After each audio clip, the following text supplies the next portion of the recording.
Men of Reddit, what's something that women will never understand? We can hang out with our buddy all day and not ask any questions about their personal life. We can see the signals that you're trying to give us when you're trying to flirt. The issue isn't that we are blind or oblivious. The issue is that we aren't sure whether we are interpreting the signals correctly. We don't want to be that guy who makes a move on a girl because we thought she was flirting with us, but she was actually just being nice. This goes double if you were someone we knew in a non-romantic capacity, that is, friend, co-worker, etc. If you're interested in us, just be the one to initiate and tell us straight up that you're interested.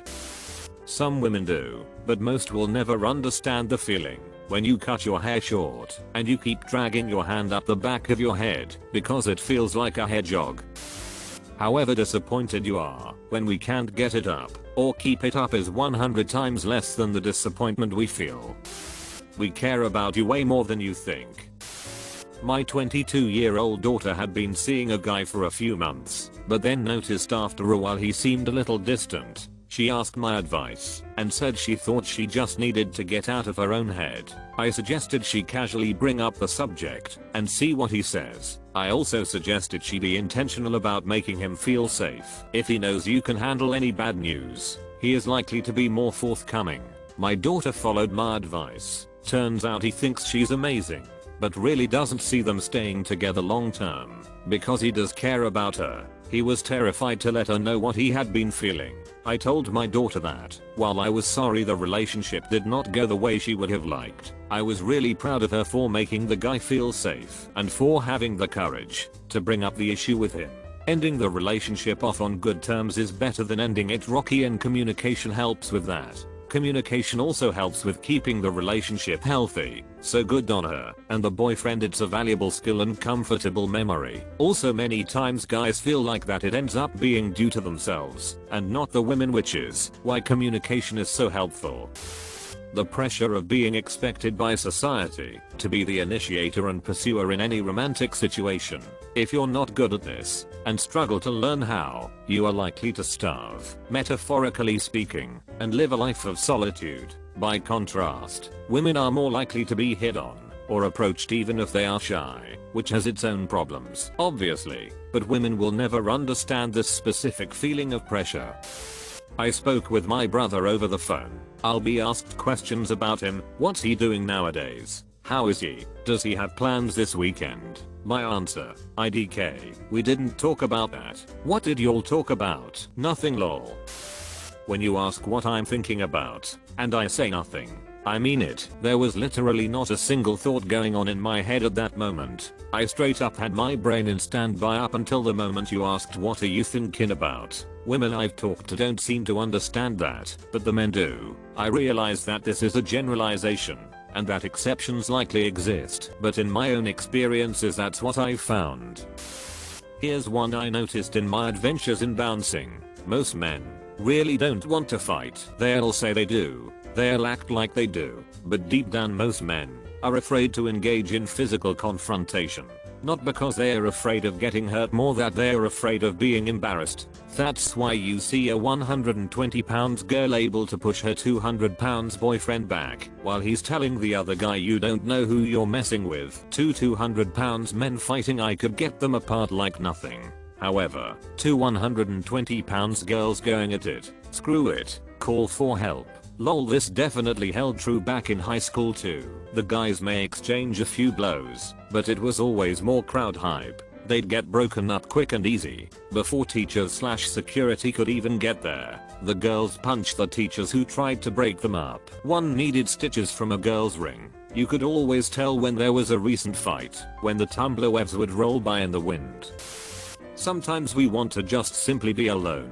It doesn't mean we don't love you or like you, we promise. I desperately want to go to my family's beach house for a do nothing, think of nothing, care about nothing retreat from society for a few days, but no, my wife wants to go and do things and gets upset if I even bring it up. But then, suddenly, if I say okay, let's go together, suddenly we don't have enough money. Like, I could literally go with a loaf of bread, some cheese, lunch meat, mayo, chips, and drinks, maybe some simple meal stuff too, and be perfectly happy. But she wants to go do touristy stuff and eat out for every meal, like it's some glamorous vacation. Not to mention our 2 dogs. She has a sister that lives within walking distance from us, but every time I want to go somewhere, it's who will take care of the dogs. Like God, just let me be at peace with myself for once in a long while.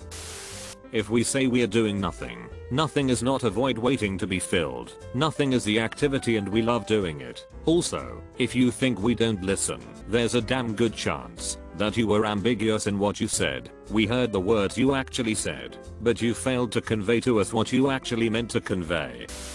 The way men are portrayed in romantic comedies is nothing like real life. Ignoring a guy and making him frustrated to the point where he chases you down and forces you to love him is actually a crime.